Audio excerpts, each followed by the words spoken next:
Welcome back to the show, everyone. On this week's episode, we have Dr. Denise Moore Revel. She's the CEO and founder of Own Your Amazing. Dr. Denise, welcome to the show. Hello, and thank you for having me. Absolutely. You have an incredible story, and I'd love for you to share with the audience. So, again, my name is Dr. Denise Moore Revel. By trade, I am a speech language pathologist or a speech therapist. I've been doing that for over 25 years now. Primarily, I work with school age children, just helping them to learn how to communicate more effectively. But about 5 or 6 years ago, I started a personal development company, kind of as an extension of my work as a speech therapist, where I literally help people find their voices as a speech therapist, right? And so I started the Own Your Amazing company as an extension of that, of helping women to find their voices, to really live their worth out loud, to learn how to live authentically, and to really own who they are. Well, that's great. So you cater specifically to women that are trying to find their own voice? I do have some men in the camp, just a few, but primarily I do work with. I call them senior level women, women who look good on paper. They have all the accolades, they have the degrees, but they're not happy. They're not fulfilled. They feel like they're not living on purpose anymore, and because that has been my story, I tell people, have success, have the degrees, have the company, but at one point in my life, I just wasn't fulfilled. I wasn't happy. I felt like there was more for me to do, but I couldn't figure it out. And so I was reading books, I was attending retreats, all those kind of good things. And I attended a retreat in Dallas, Texas, about 6 years ago now.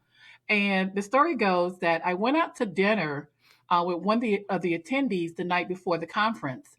And we got to know one another, had a great time. So the next day was the conference. And so as things were moving along, the facilitator allowed each person to come to the front of the room to get coaching. And so as I'm sitting in the audience, waiting for my turn, all the people before me, they were crying and so emotional.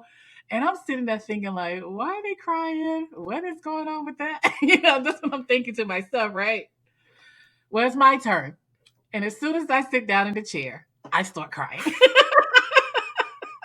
I am boo hooing. I am just a wreck, right? And the facilitator's like, Dr. Denise, what is going on? I was like, I don't know. I'm not happy. I need to find my life. And the young lady who had gone out to dinner the night before, she raised her hand and she said, I know what's wrong with you. And so in my mind, I didn't say it out loud, but I'm thinking, we just met. You don't know me. I've been on this journey for so long. How are you going to tell me what's wrong with me? Again, I was just thinking it. I didn't say it out loud, right? So I turned to her and I said, okay, so what's wrong with me? And she said, you're smart. You're brilliant. You're talented. She said, you all these things that I learned about you last night. She said, but you don't own it. She said, you need to own your amazing and stop playing small. I was like, oh my God, that's it. Like, how do you know me so well? But she really helped me to language what I had been feeling inside and what a lot of women feel. Again, you get to a level of success, of accolades, and people think your life is fabulous. But on the inside, it's not it. I know I should be doing more. I am not tapping into all my potential. I'm still feeling like I'm not good enough. I'm not smart enough. I'm just not enough. And so she told me that day, own who you are.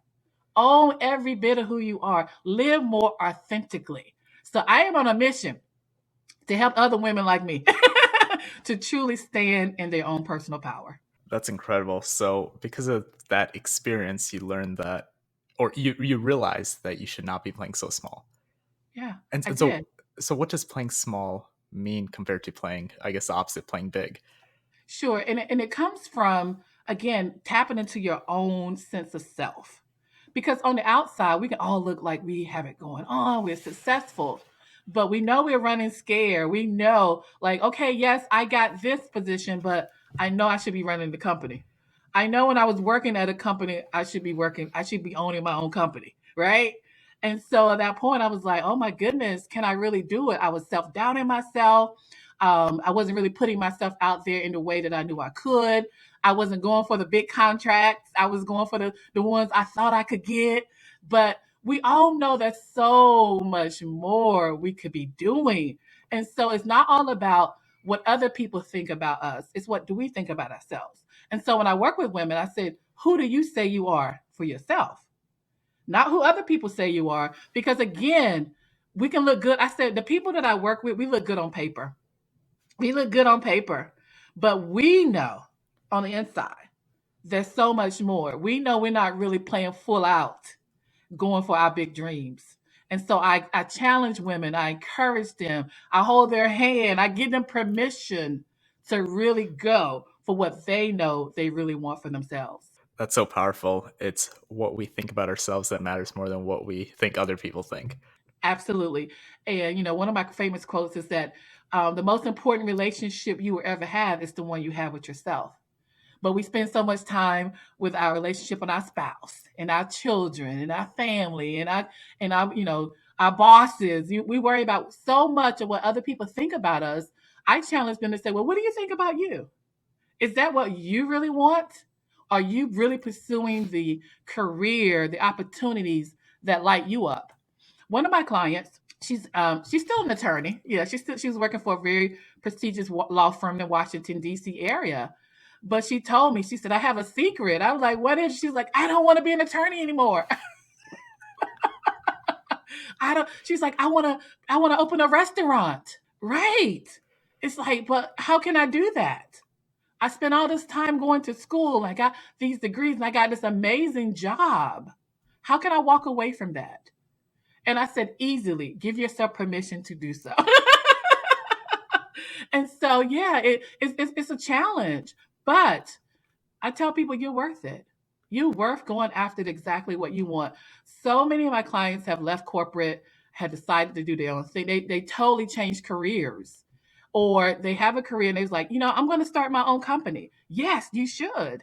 And it's just giving yourself permission to really live the life that you want to live for yourself. Got it. I have, I guess, a little bit more of a controversial question going down Okay. that. So you specifically cater toward women. Could you talk about, I guess, the thought pattern differences between males and women from a general standpoint? Of course, you can't, yeah, from a generalist standpoint. Generally, women are nurturers. We take care of everyone else first, whether it's your spouse or your children or your parents. We normally put other people's needs before our own, and then we suffer in silence. And then we're not happy and we're not fulfilled and we're not, sometimes we're just not pleasant to be around. And so I have a client who's actually a really good friend of mine. And I had a workshop, this is about 3 years ago now. And she attended the workshop. And so in the workshop, we talked about self care because self care is, again, one of those top things that a lot of women, we just don't do. We don't make a priority, right? And so I asked her, I said, so what is it you want to do for yourself? And at that time, she has two kids, a son and a daughter, and they were a little younger. And she was like, I just want to check myself into a hotel, order room service, get in a hot bath, and go to bed. And so myself and the other lady was like, do it. Book the hotel room. She was like, I don't know, I be talking to my husband. And she just went on to talk about all these things all these responsibilities, all these things she needed to do, right? And I was like, no. I said, but you have to promise us that you're going to do that, right? So we went on with the workshop. I got home later that evening. Her husband called me. And so we're friends. So I was like, hey, what's going on? And he was like, did you tell my wife to book a hotel room and like to take some time for herself? And I was like, yeah. And he said, thank you. He said, thank you. Thank you very much.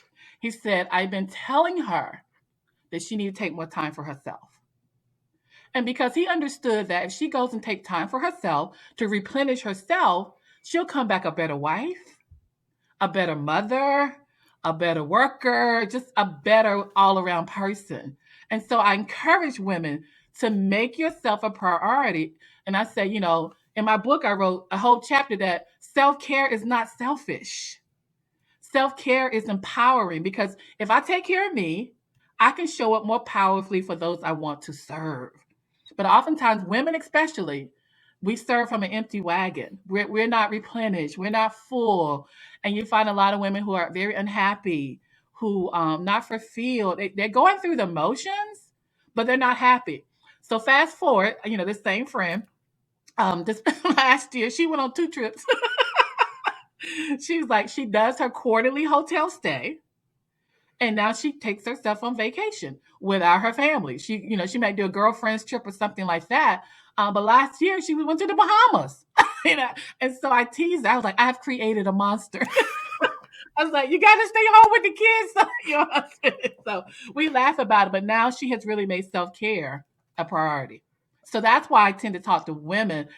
Men, you guys tend to do it. You go to the gym, you go hang out, have your fun, go to the ball games, and do whatever. Get in your man cave.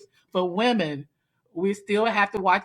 Clean the house, cook the dinner, see about the kids, do homework, all of those things, and we're last on our own totem pole. Got it. Okay, that's definitely helpful shedding light on Yeah. this scene on this. So, what are some, I guess, ways that women can go and replenish themselves? Like you said, go get a hotel or travel to the Bahamas in this example. But what are some, I guess, lower cost alternatives? Sure. And also, I help women to develop a self care plan. That's one of the things I do. And so, again, it's different for each person.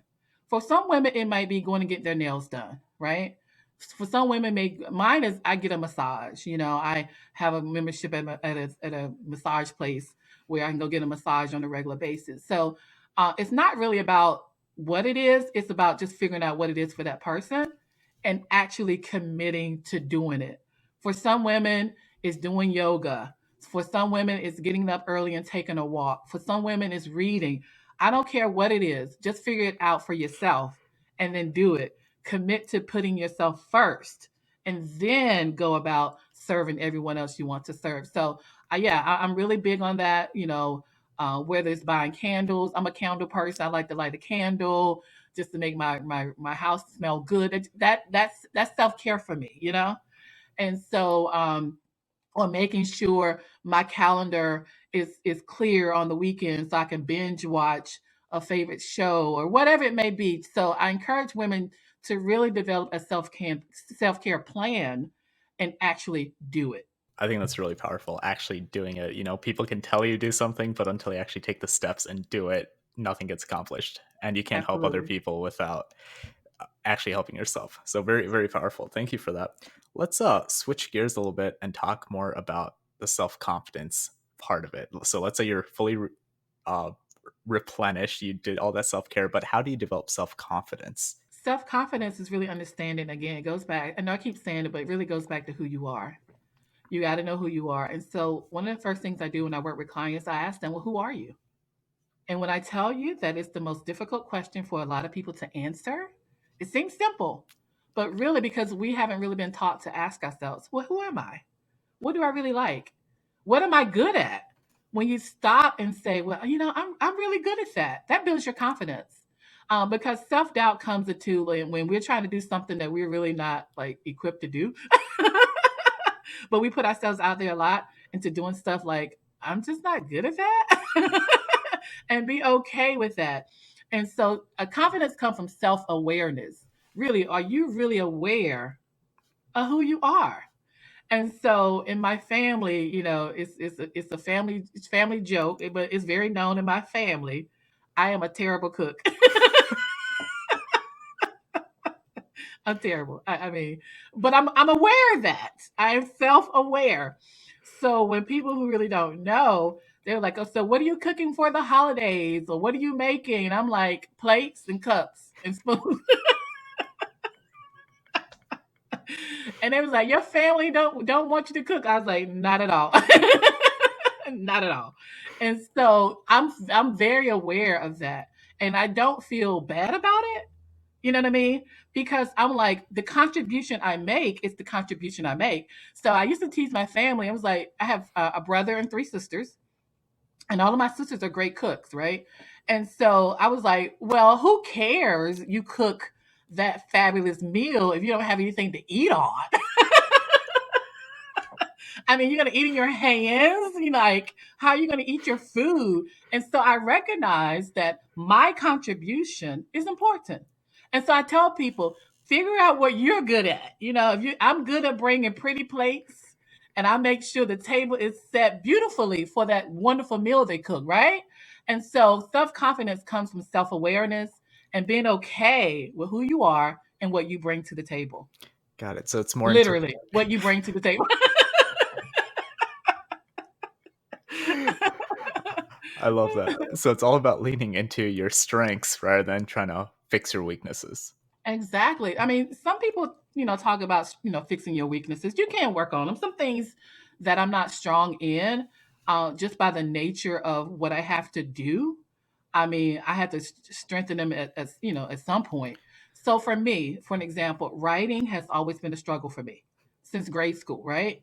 And so, but going to college, I couldn't get around not writing, right? I had to write papers. I had to write whatever I needed to write. But for me, I allow myself more time to do the assignment, so I wouldn't be stressed out about it. So I wouldn't feel that I couldn't do it. So I allow my space because I knew it wasn't a strength for me. I made sure I put in modifications of what I needed to help me to feel good about what I needed to do. So if the term paper was due, 2 weeks, I would give myself 3 weeks because I knew I needed extra time for the writing, for the editing. And even now, when I write a text message or email, I'm like, ooh, spell check. So I make sure spell check is on. I just make sure there are things in there to really help me to, deal with some of my weaknesses. That's great. So let's talk about roadblocks. So you have to write this paper in this example. How do you? I mean, so you were being proactive. You gave yourself extra time, but I guess using this to a more. I guess I don't want to say it's not important, but I guess a more important example. Let's say you're working on a deliverable at work. How can you get over some roadblocks where you're like, oh, I don't know how to do this, and it's kind of the self-limiting beliefs for some of your clients? I still have to write reports. I still have to do a lot of writing in my work that I do, right? And so there have been roadblocks. Again, I would always try to build in time for maybe someone else to take a look at it. Again, it's about finding the right strategies for you. If you, again, it goes back to self-awareness, understanding who you are, what you're capable of, but then getting that support in those areas you need support, right? So when I have to write something, I have people that I was like, hey, can you take a look at this before I send it out? Because I want to make sure it sounds right. I want to make sure it's appropriate, right? And so in those times that I may not have time for someone to look at it, I just go with it. I try to do the best I can. I don't believe in perfection. I used to. I'm like, it's an illusion. It's a waste of energy trying to get things perfect. I just try to improve. That's the best I can do. I'm just trying to improve on it and try to do the best that I can. If I make a mistake, if something is wrong, I just go back and try to fix it. But I just don't spend a lot of time anymore on just trying to get it all right and all perfect. I'm just trying to, show up the best I can each and every day. Yeah, I think that's really important. The 80-20 Yeah. principle, right? Like, don't try to get 100%, just get the majority, move on. Or Yeah. that's how I approach life. I love it. Switching a little bit again to, I guess, your entrepreneurial journey. So what were you doing before you started this company, and what was the reason you started? I know you had that night and that kind of gave you the idea, but have you always wanted to start a business? No, I haven't always wanted to start a business. I never thought I would. But I have a brother. My brother has always been very entrepreneurial.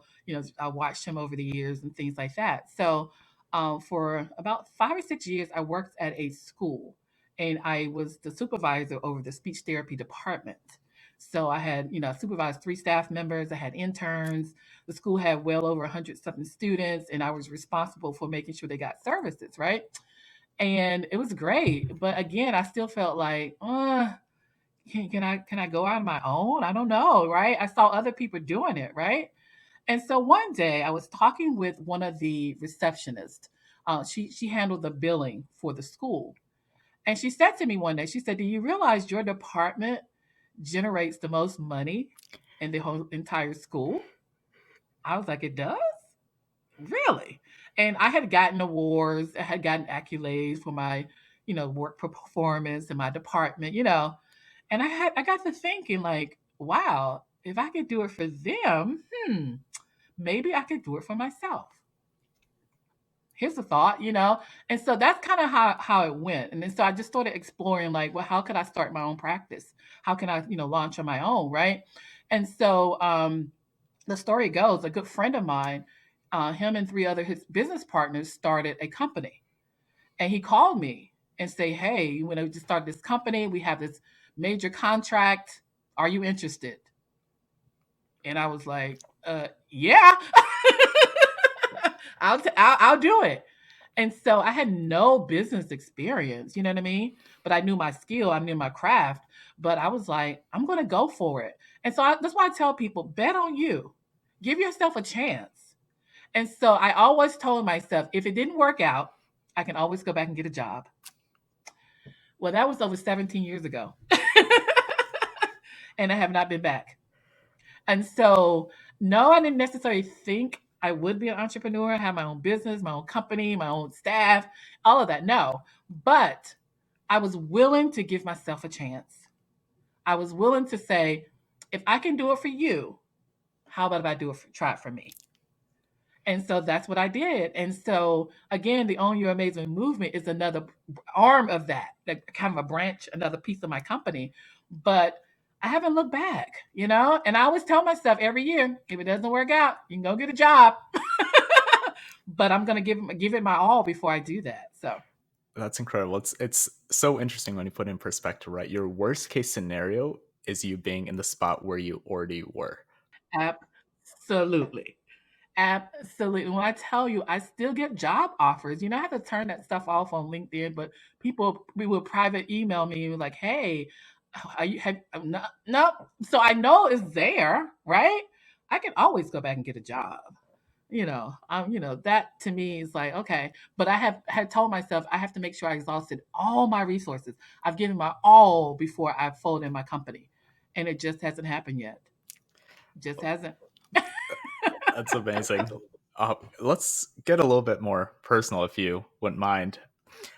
What was your financial position like when you made that jump from employee to entrepreneur?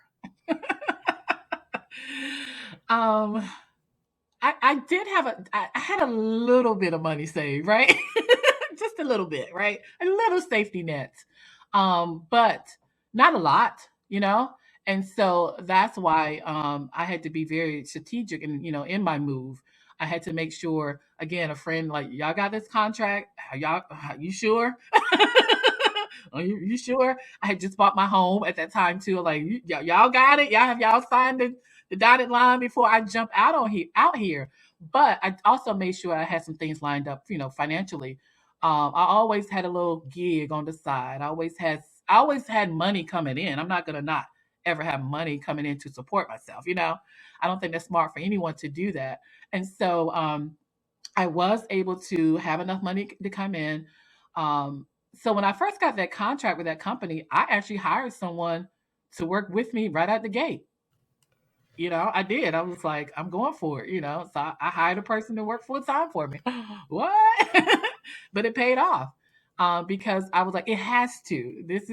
It has to work. But yeah, I didn't have a lot financially to get started, but I tell people you don't really have to. Have don't just be hungry but and out on the street. But again, put some things in place where you are financially secure, you can take care of yourself and then go for it. Go for it because when I realized that this is my bread and butter, this is how I keep a roof over my head, this is how I pay my bills, right?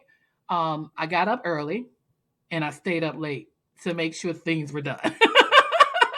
And I tell people since I started my own company, I am so much more productive than I was when I worked for other people, unfortunately.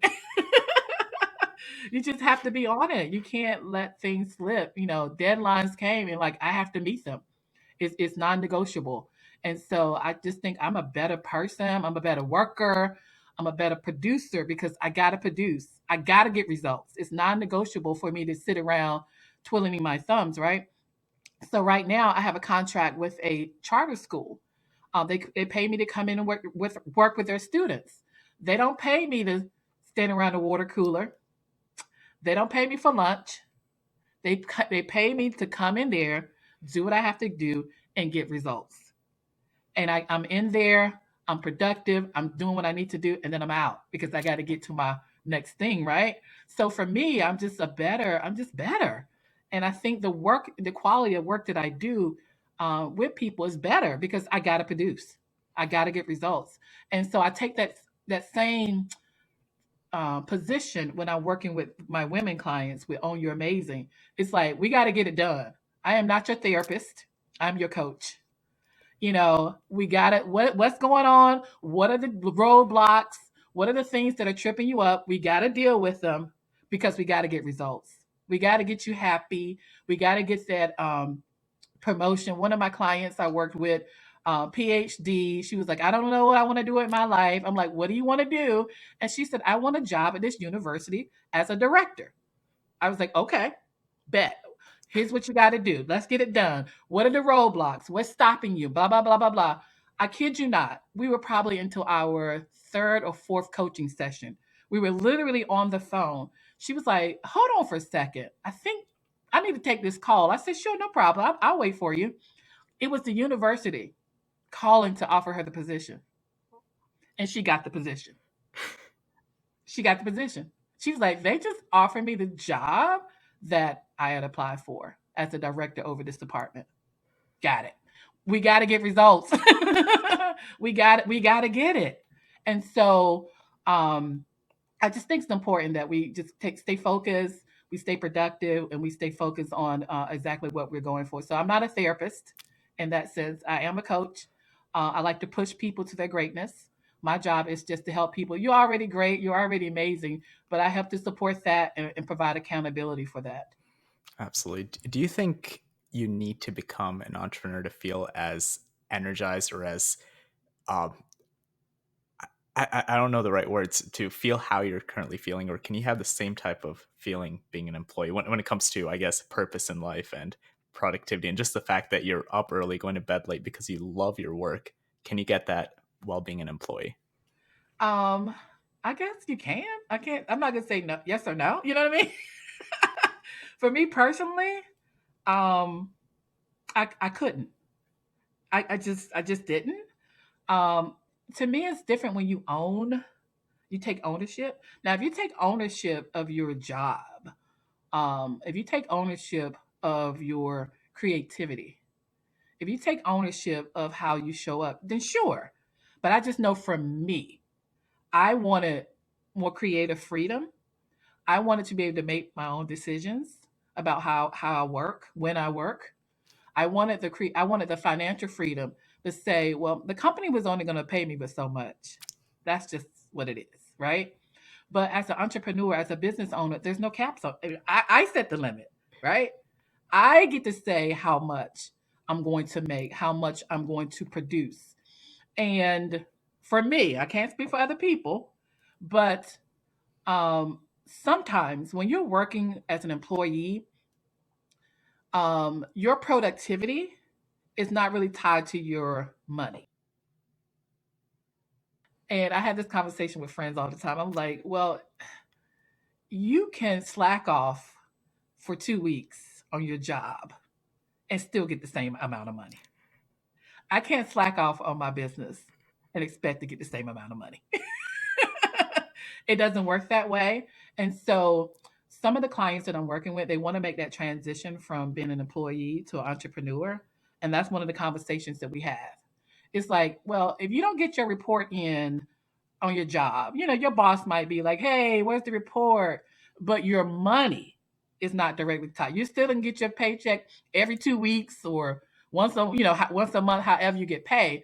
But if I don't turn in a report and this company is waiting for it, I don't get paid until I turn in the report. That just happened last week. So I had to get a report in. They're not going to pay me for something I didn't deliver.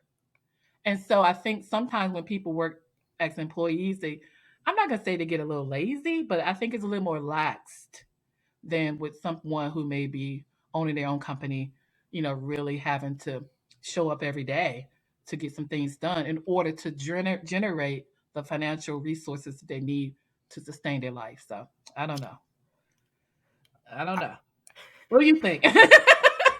I I think I'm on the same boat. I mean, I was an employee for a little bit and, it was Okay. a great job. I learned a lot, but I Yeah. just couldn't feel the inner fire because, like you said, my work is not tied to my compensation, at least in the role I was in. Like if you're Sure. in sales or if you're Right. doing something where your revenues or the amount of money you make is actually tied, I think that Right. makes sense. Yes. But for me, I've always been an entrepreneur and I was using that kind of as a way to build a base and build my own financial assets so I can safely or quote unquote safely leave my job to start Right. my own business. All right. Awesome. Yeah. Yeah. So let's I guess kind of going down that, what is a piece of advice you have for entrepreneurs who are just getting started? I would tell them to be very clear on what it is they are trying to do and create, Get crystal clear about that. Um, I wasn't initially clear when I first started. I just wanted to be out there. I just wanted to make some money. And I got involved or allowed myself to get connected with people, with situations that did not align with my values or um, just wasn't what I wanted to do. And so, for an example, when I first started, everyone was like, "Oh, you should do this. You should work with this population or that population." And I'm like, "Okay, okay, let me do that." And then when I did, I was like, "I don't like that. I don't like it." And so, I just encourage people to really get to know who they are, really say, well, who am I as a business owner? Who am I as an entrepreneur? Because there's going to be a lot of opportunities. There are going to be a lot of people that come at you with opportunities that sound great and wonderful, but it really may pull you off course. It may really pull you out of alignment with what you really want to do. And so I tell them to get crystal clear with that in the very beginning. One of the things I do, I have a program called Business Jumpstart, where I help people like just kind of jumpstart their business, like just foundational stuff, like what's your company name, what kind of entity are you, and more importantly, who do you want to serve?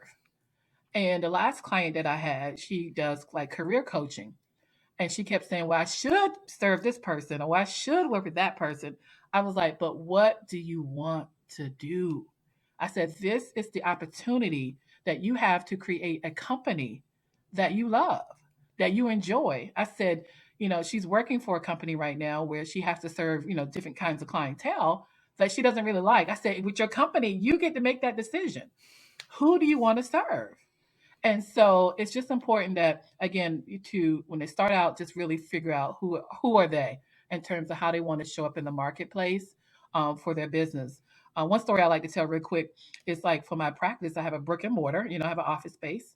And so, and when I first started, I had different technicians to come in to the paint to, get the office together. And so the internet guy came in to set up the internet. And so he was like, "Oh, do you want a TV in your reception area?" I was like, "No, I don't want a TV in my reception area." He was like, "What? The other offices have TVs in their reception area." Well, I don't want a TV in my reception area. Okay, he was insisting that I put a TV in my reception area. And finally, I said, "I don't want a TV. I know other offices have TVs. I don't want a TV. I don't want that. What I want in my office is books. I'm an avid reader. I love literacy. I want kids to handle books. I want them to engage with a book. A television would distract from that because I was clear on what I wanted to create in terms of the environment. And so again, I didn't allow anyone to say, put a TV here because everyone else has a TV. Well, I don't want a TV and I don't have a TV. And so that's when I said, just little stuff like that. Like, what do you want to create? How do you want people to engage with you and your company? You get to make that decision. But a lot of times, entrepreneurs, we're not clear in the beginning. I just want to jump out there. I want to make some money. And then you realize, like, wait a minute, I'm not happy with this. Right now I'm having a good time at what I'm doing. in both of my businesses. I'm loving it because I created it to be the way I want it to be. I think that's really important, being intentional about what you want and don't let outside forces necessarily sway your direction in a major way. Of course, it's good to, keep your mind open, but not too Exactly. much. Exactly. So go I got I guess two more questions for you. You actually addressed one of them about books. What is your favorite business book and why? Wow, that's a tough question because I don't have one. I don't have a favorite business book, right? I rarely read business books. I tend to read more autobiographies. I tend to read more like self help book, self empowerment books, because I believe your business is an extension of you. So by me working on me, I'm working on my business. How I show up personally, reflects how I show up professionally. If I'm feeling good about Denise, then that's going to be reflected in how I interact with my clients. That's going to be reflected in how I interact with whomever, right? And so I tend to say, um, when I work on me, I'm like, I'm working on my business. I'm working on me because my business is me and I'm my business, right? And so I don't really read business books. I read more self empowerment books, because I think mindset is so important. Um, I think, as business people, yes, we need strategies. Yes, we need to know how to do all those kind of things. I hire people for that because that's just not what I do. That's not my strength. Again, I'm self aware because I'm working on me, right? If I'm getting tripped up over how to balance my what you call it, my profit and loss statements. I have an accountant for that. I don't. I don't do it. I just like, here, take it. But more importantly for me, it's like, well, your profit and loss is depending on how confident you are. Are you showing up more powerfully? Are you doing the things? Are you procrastinating and getting things done? So I have to work on me, and then it's going to be reflected into my business. So Got it. answer your question, I don't have one. So then what about the other two types of books, the autobiographies and self-development books? What are your um, favorite? I don't have a favorite, but I have several on my bookcase, that I'll pull out. I read a lot of, um, again, I guess some people call it metaphysical stuff, like manifestation, law of attraction. Like again, how am I vibing? What's my energy? How am I showing up? Those kind of things. So, right now, my latest one, is by Florence Scovel Shinn. It's called The Game of Life. And that's an old one that I just kind of pull out when I'm like, my thinking is a little off, or why am I procrastinating, or why am I not dealing with, whatever I'm dealing with, proactively, right? The other one that's on my bookshelf right now, my nightstand, is Becoming by Michelle Obama. So again, I look at people who have similar backgrounds that I have, but who have been able to be very, very successful on a high level, right? So, what was her mindset like? How did she deal with different things, different strategies that I can pull from to help me in my business when I'm faced with challenges or different things? Like she said, when they go low, you go high. I mean, I need to know that in business, right? Those are mindset principles that I think for me is more, I'm gonna say more important than other strategies, but just as important. And I think a lot of people have a lot of business success because they know how to do a funnel or they know how to send out an email sequence. But how do you deal with people? How do people relate to you? How are you showing up? Are you happy with the clients that you have? To me, those questions are more important. And I think sometimes in the business world, we don't answer those first because anybody can, not anybody, but you can learn strategy. I can learn how to write an email. You know what I mean? The technical parts of it. But what kind of energy am I believing in it? And is this something that I really want to say? This is how I really want to interact with my clients. It's the question I go back and ask myself. Is this really what I want to do? Absolutely. Well, I think those are both great recommendations. I've only read Becoming, haven't read Game of Life, so looking forward to that one. Yes. And the last question I have for you is, where can our audience get in touch with you? So I always tell people to start with my website, which is ownyouramazingnow.com. Again, ownyouramazingnow.com. And so on there, there's information about who I am. podcast interviews up there, some blogs, but also some free gifts as well. There's a free excerpt from my book. There's a free checklist about, are you showing up authentically in your life? Again, you need to know that for yourself. And so I have a free checklist that your audience can go to the website to get. Again, ownyouramazingnow.com. And I love for people to follow me on Facebook. I'm at Dr. Denise, Own Your Amazing. That's where I let people know about upcoming events that I'm having. I show up every Thursday for, I call it Think About It Thursday, just for a few minutes to get people to be reflective on, okay, here's a thought. So, what are you doing? How are you showing up? I just want people to really think. We need to think more critically about our lives and be more intentional about how we're showing up in the world. So, follow me on Facebook as well as go to the website. Awesome. I'll put all this in the show notes All for everyone right. listening. Dr. Denise, it was an absolute pleasure having you on the show. Thank you so much. Oh, thank you so much for having me.